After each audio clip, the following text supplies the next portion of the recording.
Xin chào các bạn! Cứ mỗi phút trôi qua, trên mạng xã hội lại lan truyền hàng trăm video ghi lại những khoảnh khắc của đời sống. Trong đó, có nhiều video khiến hầu hết mọi người không tin nó đã thực sự xảy ra trong cuộc sống của chúng ta.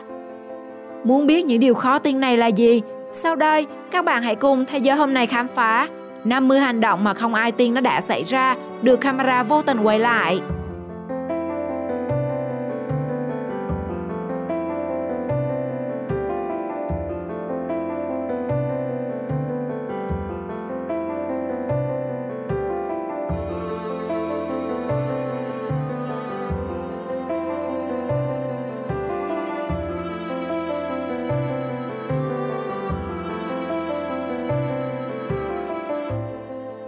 Người cha dượng đã yêu thương chăm sóc cô gái trong 25 năm. Khi cô lập gia đình và sinh đứa con đầu tiên, cô đã quyết định cho nó theo họ của cha dượng. Để đền đáp công ơn chăm sóc và yêu thương cô, dù cô không phải con ruột của ông, và người cha dượng đã khóc khi nghe họ của đứa trẻ. Really? Yeah. No. Yeah. Yeah.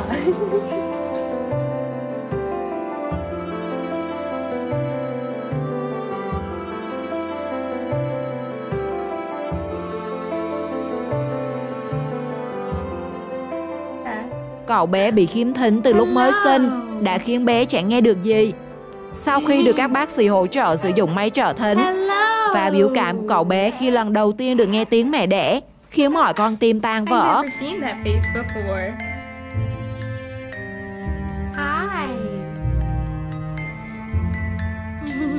Are you emotional? You're gonna make me cry. Hi. Is there emotion? Hi. Yeah, are you gonna be emotional like your mama? Yeah. You're so sweet. Yeah. Yeah. I love you. I love you.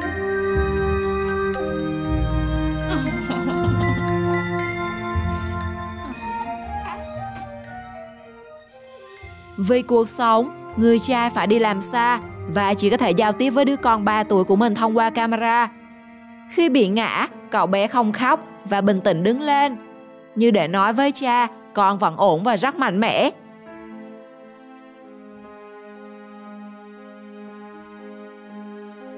Nhưng rồi chính câu nói "Con nhớ cha, khi nào cha mới về vậy?" lại làm bao người phải nghẹn ngào.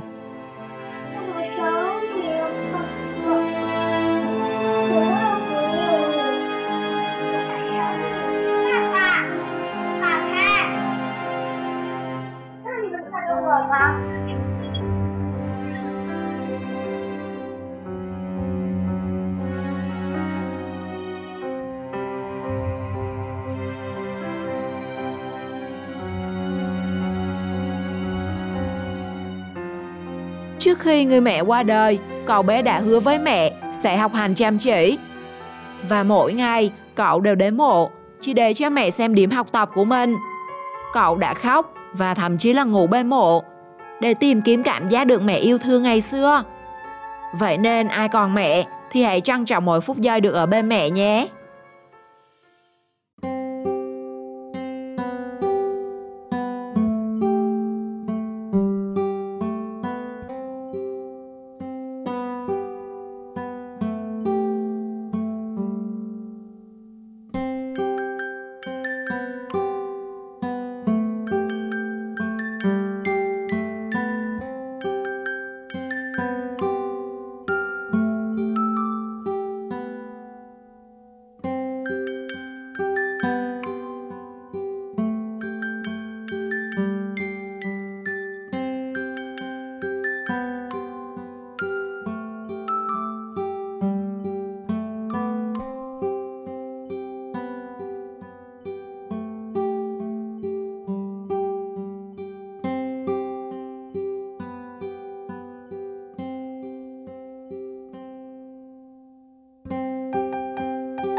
Thay vì chỉ cần giao hàng xong rồi đi, anh chàng shipper lại có hành động khiến bao người tan chảy. Khi có tâm, bê thau bát đã rửa đang để ở bậc cầu thang, mang ra chỗ nắng phơi giúp chủ nhà. Rock-a-bye baby on the treetop. Dựa vào lợi thế chiều cao, chàng trai đã chụp được chiếc mũ do cầu thủ ném tành cổ động viên. Nhưng bất ngờ hơn là anh đã tặng lại nó cho người phụ nữ bên cạnh, khiến bà ấy không giấu được hạnh phúc.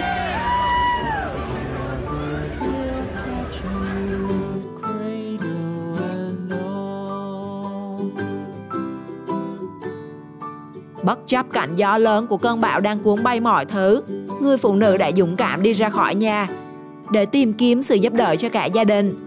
Và sự nỗ lực ấy đã có kết quả khi những người thân của chị được cứu thành công.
Video quay cảnh trên tàu điện ngầm, một người đàn ông lớn tuổi cởi trần, ngồi khúm núm với vẻ mặt mệt mỏi.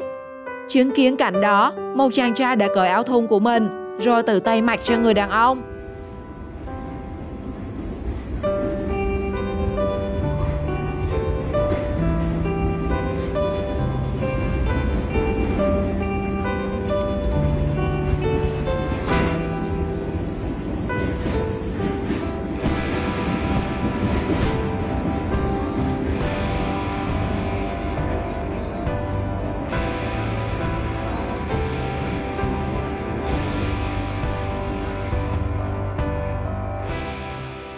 Chàng trai tốt bụng sau đó còn lấy thêm mũ len, đổi cho người này bằng một hành động rất trân trọng.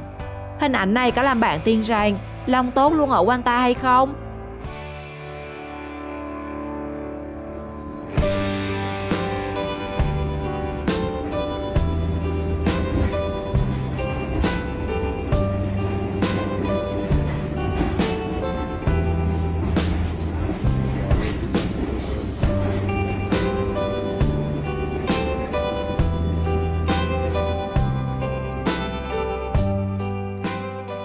Bị mắc kẹt giữa dòng nước lũ, ngay khi tưởng rằng số phận nó sẽ chấm dứt ở đây, thì có người bơi xuồng ngang qua. Con chó thấy vậy liền sủa liên tục để cầu cứu, và sự thông minh này đã giúp nó vượt qua kiếp nạn.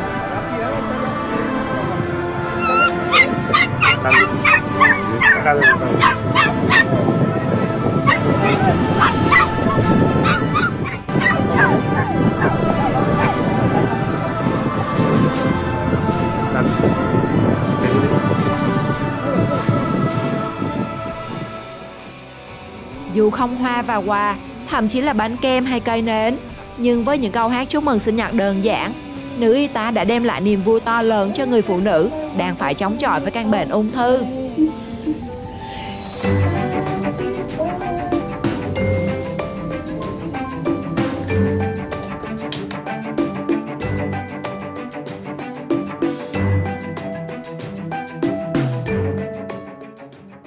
Hình ảnh này đã được quay lại trên cầu Nhật Tân. Khi thấy người đi xe máy khó khăn chạy trong gió lớn, những tài xế xe tải đã đi chậm lại để tránh gió, giúp các xe máy di chuyển an toàn hơn. Thế mới thấy tình người trong khó khăn ấm áp biết dường nào, đúng không các bạn?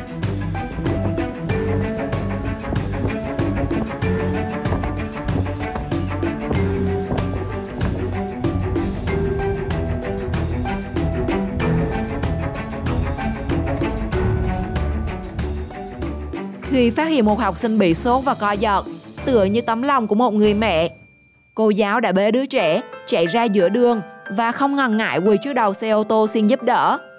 Nhờ hành động kịp thời này mà đứa bé đã kịp thời chữa trị kịp lúc và an toàn.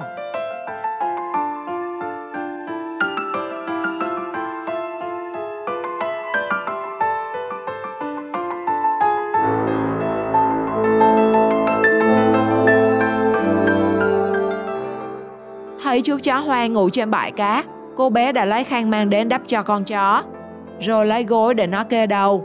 Dù còn rất nhỏ, nhưng những hành động của cô bé cho thấy một điều chắc chắn rằng lớn lên em sẽ là một cô gái ấm áp.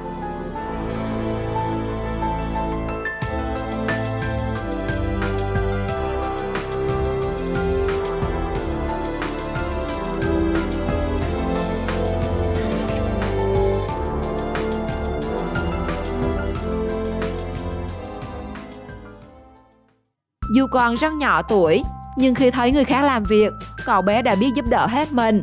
Điều này cho thấy, tương lai cậu có thể trở thành người đàn ông đầy trách nhiệm.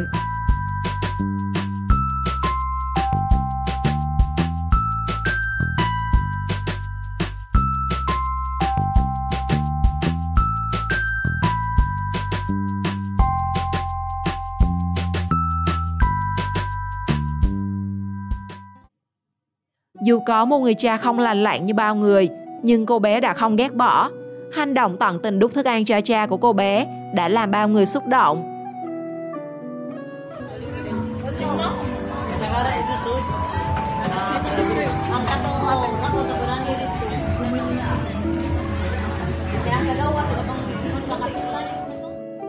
Cậu bé mồ côi cha, mẹ cậu đi bước nữa. Sau thời gian chung sống, cậu đã gửi đến cha dượng của mình một bức thư với những lời lẽ chân thành. Cảm ơn chú đã thương con như con ruột của mình. Cảm ơn chú đã cưới mẹ cháu. Con rất trân trọng và muốn được làm con của chú. Tình cảm ấy đã làm người đàn ông phải bật khóc.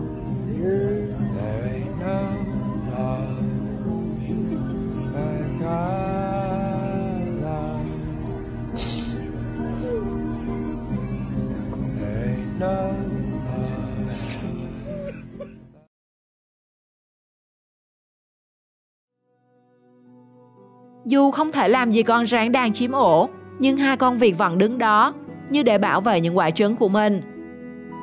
Và sau khi con rắn bị bắt, chúng nhanh chóng gom trứng lại và che giấu bên dưới thân. Điều này có phải chứng minh rằng loài vật cũng biết yêu thương như con người chúng ta, phải không các bạn? Oh, you're the man, Micaiah. He doesn't know. That snake's gonna be pissed. Look how big that thing is. Oh my dang. Look how big that snake is. Man, I cannot believe. She pulled it back in. Did you see that? Yeah.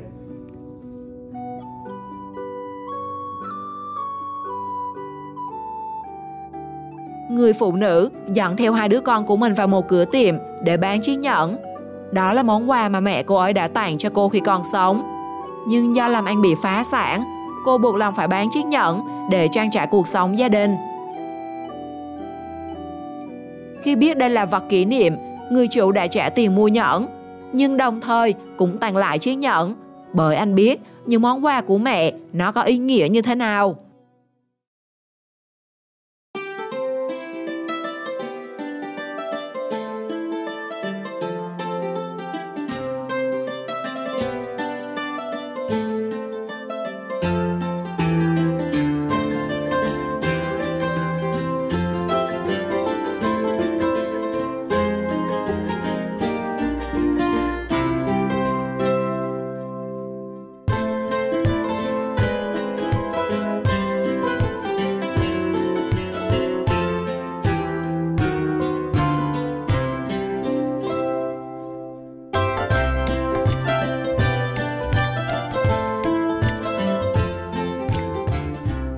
Trong khi có không ít người coi cha mẹ già là gánh nặng của mình, thì hai anh em trong đoạn video lại khiến nhiều người xúc động bởi sự yêu thương dành cho mẹ của mình.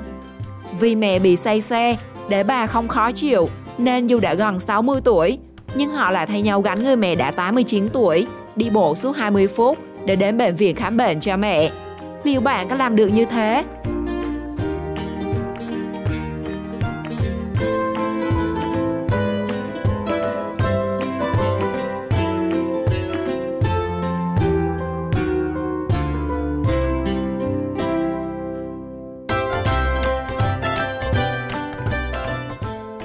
Lần đầu gặp mặt đứa em mới chào đời của mình và biết đó là một cô em gái, cậu bé đã rưng rưng nước mắt vì quá vui mừng.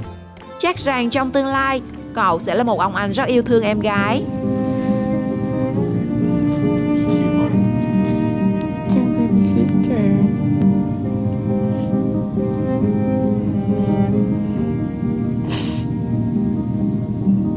That's silly enough, buddy.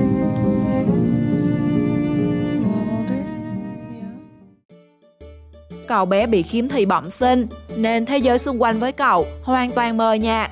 Đến khi được đeo kính hỗ trợ, phản ứng thích thú và vui vẻ của cậu bé có khiến bạn cảm thấy vui lây không?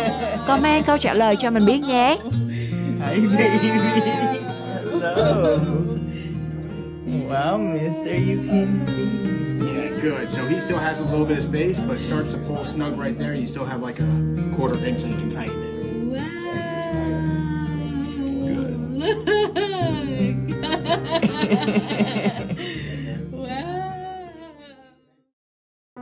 Cô gái này đã làm việc tại một trung tâm nuôi dưỡng những chú chó bị bỏ rơi. Sự yêu thương và chăm sóc chân thành đã khiến chúng yêu mến cô đến nỗi chúng không muốn cô gái rời đi sau khi kết thúc một ngày làm việc. Oh my God, Bella!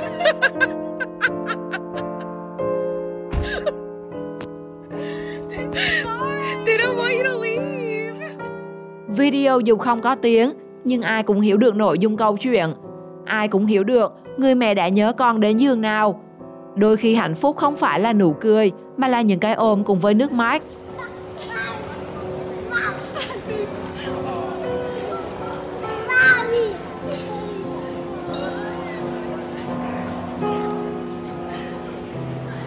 Look how big he's got. He's so big. He's a little person.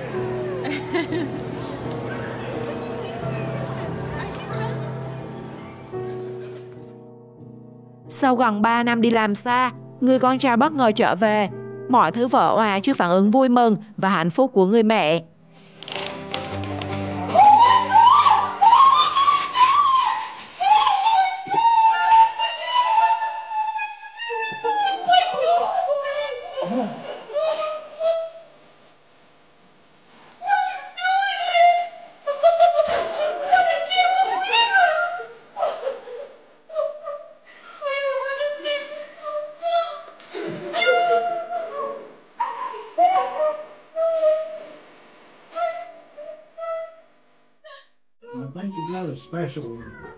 Ở tuổi gần đất xa trời, cụ ông đã quyết định thực hiện lời hứa mà 65 năm trước không làm được với cụ ba.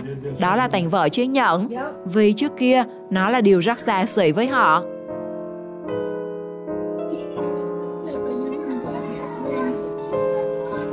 Golden love, which has been 65, 63 years, hasn't all been good, but it's been held together. So this is for you, Mom. Hold out your hand, Mama.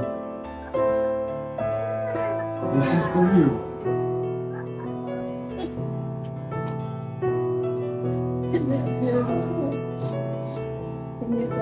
Yeah, it's gorgeous. Thấy một chú chó bị thương bên đường, thay vì bỏ mặc nó, người phụ nữ đã quyết định bỏ công việc của mình để trông giữ con chó, không cho nó chạy ra đường và gặp tai nạn. Đồng thời, cô cũng đã gọi cho lực lượng cứu hộ đến giúp đỡ. Nhờ lòng tốt ấy mà con chó đã được an toàn.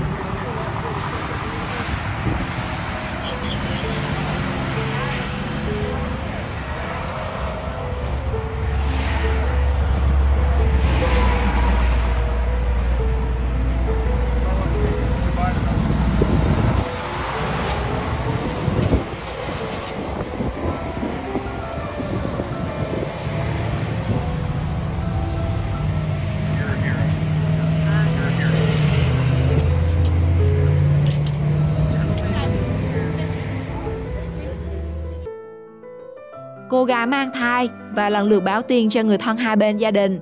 Hầu hết ai cũng vui mừng với sự xuất hiện của thành viên mới. Song phản ứng của chàng trai là làm mọi người không khỏi bất ngờ. Khi biết anh trai mình có con và mình được lên chức chú, thì sau nụ cười là những giọt nước mắt của niềm vui khó ai mà tin nổi.